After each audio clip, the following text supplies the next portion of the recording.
some insight, we can bring in Ulrich Schmid, a professor of East European Studies at the University of St Gallen in Switzerland. Good morning, and thank you so much for taking the time to speak with us. Morning. How would you describe what's at stake in this election? Well, I think we can really say that this is a historical moment in Armenia's history.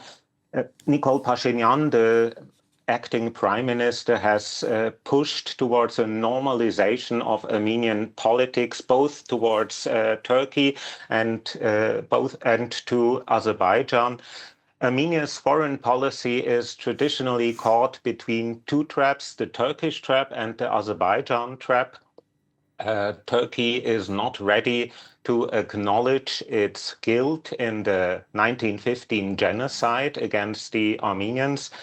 And Azerbaijan basically has expelled all the Armenians from Nagorno-Karabakh in the war of 2023.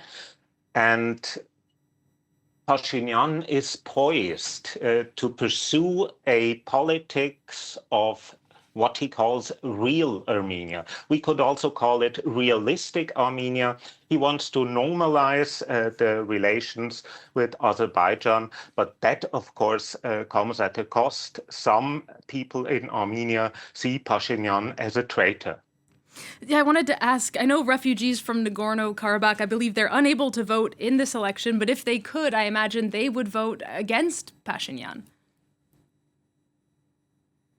Yes, and there are many other people who are still undecided. And of course, there has also been massive pressure from Russia. Putin personally also has warned the Armenian government and the Armenian population that they would face negative consequences if they would support the policies of Prime Minister Pashinyan. We saw that there was an import ban on important Armenian goods like fruit, vegetable, cognac, mineral water. And this threatens, of course, especially Armenian farmers. And we could say at this moment that this is an open meddling of Russia in these elections. Can you talk a bit more about what's behind Pashinyan's pivot away from Russia and towards the West? Does part of it have to do with the perceived failure of Russia to protect Armenia during its conflict in Nagorno-Karabakh? By all means. There is a widespread sentiment in Armenia and in the Armenian government that Putin and the Kremlin did not lift a finger to help Armenia in the armed conflict with Azerbaijan.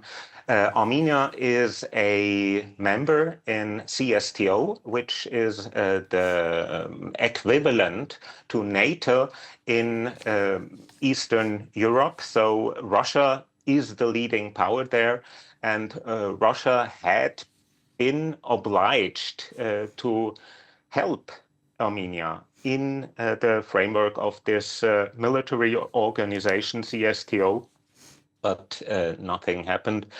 And at the same time, we can also say that Russia is being perceived negatively because Russia at the moment exerts economical pressure, and many Armenians, of course, identify as members of a European nation.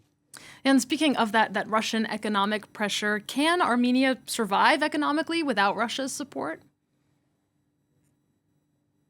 Well, of course, Armenia is very dependent on Russia. So first of all, there is a huge Armenian diaspora in Russia.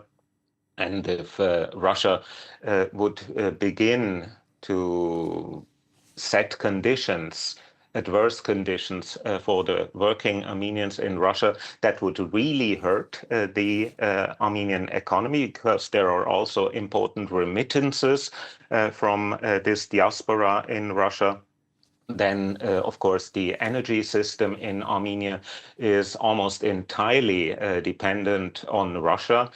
Gas is provided by Gazprom Armenia, and Putin recently has openly threatened to almost triple the price for gas imports from Russia to Armenia if Armenia does not choose to be a ally of Russia in geopolitical terms. Polls show that Pashinyan is likely to come out on top in this election, but it's unclear if he's going to get that 2/3 majority he needs to change the constitution. If he doesn't, what would the implications of that be for the future of Armenia? Well, it would leave Armenia in a limbo. It would maybe even open the road into a Georgian scenario.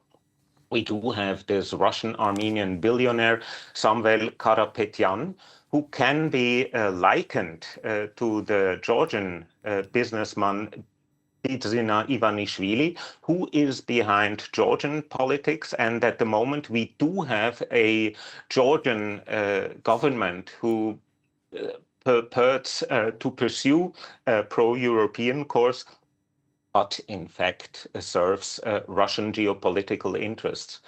And if Pashinyan fails to achieve his political goals in his policies towards the United States, towards Azerbaijan, towards Turkey, and towards Europe, we might face a Georgian scenario for Armenia.